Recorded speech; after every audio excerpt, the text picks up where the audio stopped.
ನಮಸ್ಕಾರ. ನಾವಿವಾಗ ಹೋಗ್ತಾ ಇರೋದು ರಾಮನಗರದ ಹತ್ರ ಇರುವಂಥ SRS ಹಿಲ್ಸ್ ಅಂದರೆ ರೇವಣಸಿದ್ದೇಶ್ವರ ಬೆಟ್ಟಕ್ಕೆ ಹೋಗ್ತಾ ಇದ್ದೀನಿ.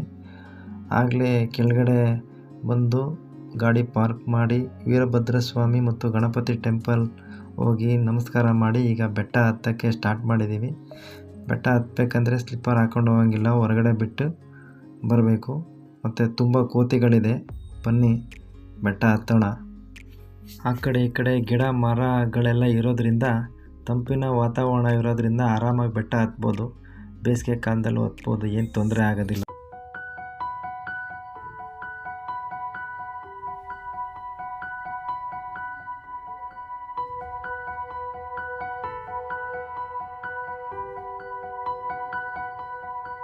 ಇವಾಗ ಇನ್ನೂ ಇಲ್ಲೇ ಇದ್ದೀವಿ, ಅಲ್ಲಿವರೆಗೂ ಹತ್ತಬೇಕು. ಇನ್ನೂ ಬೆಟ್ಟ ಇನ್ನೂ ಅರ್ಧನೂ ಹತ್ತಿಲ್ಲ ಅನಿಸುತ್ತೆ. ಸೀಟ್ ಹಾಕಿದ್ದಾರೆ, ಬಿಸಿಲು ಮತ್ತು ಮಳೆ ಬಂದರೂ ಇನ್ನೂ ತೊಂದರೆ ಆಗಲ್ಲ. ಇವಾಗ ಈ ಪ್ಲೇಸಲ್ಲಿ ಇದ್ದೀವಿ, ಇನ್ನೂ ಅಲ್ಲಿವರೆಗೂ ಹತ್ತಬೇಕು. ಬನ್ನಿ ಹತ್ತೋಣ.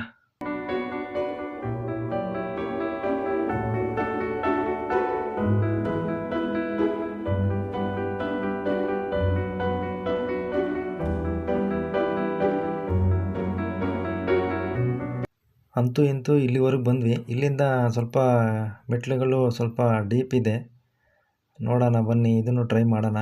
ಸ್ವಲ್ಪ ಡೇಂಜರ್ ಇದೆ, ಮಕ್ಕಳು ಕರ್ಕೊಬಂದರೆ ಸ್ವಲ್ಪ ಹುಷಾರು. ಬನ್ನಿ ಹತ್ತೋಣ.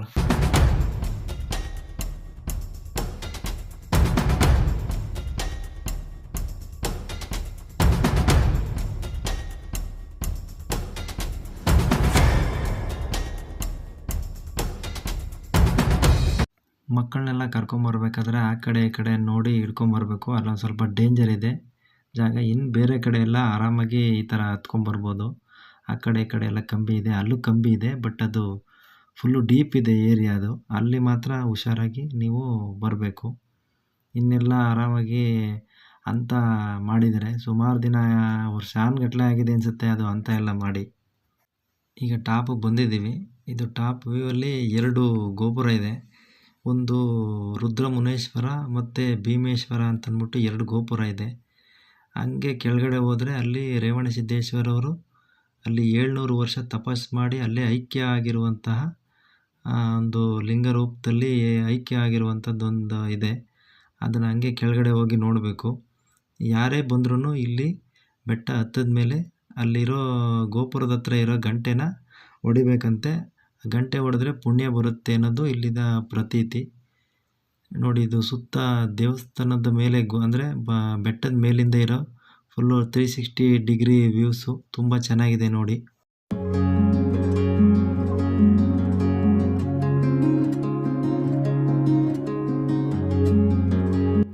ಈ ಸ್ಥಳಕ್ಕೆ ನೀವು ಬರಬೇಕಂದ್ರೆ ರಾಮನಗರದಿಂದ 15 ಕಿಲೋಮೀಟ್ರ್ ಆಗುತ್ತೆ, ಕನಕಪುರದಿಂದ 25 ಕಿಲೋಮೀಟ್ರ್ ಆಗುತ್ತೆ, ಬೆಂಗಳೂರಿಂದ ಬರ್ತೀವಿ ಅಂದರೆ ನಿಮಗೆ 50 ಕಿಲೋಮೀಟ್ರ್ ಆಗುತ್ತೆ. ನೀವು ಬಸ್ಸು, ಕಾರು, ಸ್ಕೂಟ್ರಲ್ಲಿ ಯಾವುದ್ರಲ್ಲಿ ಬೇಕಾದರೂ ಬರ್ಬೋದು. ಬಂದು ಮತ್ತು ಕೆಳಗಡೆ ದಾಸೋಹ ಭವನ ಇದೆ, ಊಟ ಮಾಡ್ಕೊಂಡು ಹೋಗ್ಬೋದು. 12 ಗಂಟೆ ಮೇಲೆ ಊಟ ಕೊಡ್ತಾರೆ. ಬಂದು ಒಂದಿನ ನೋಡ್ಕೊಂಡು ಹೋಗಿ, ಎಲ್ರಿಗೂ ಒಳ್ಳೆಯದಾಗಲಿ.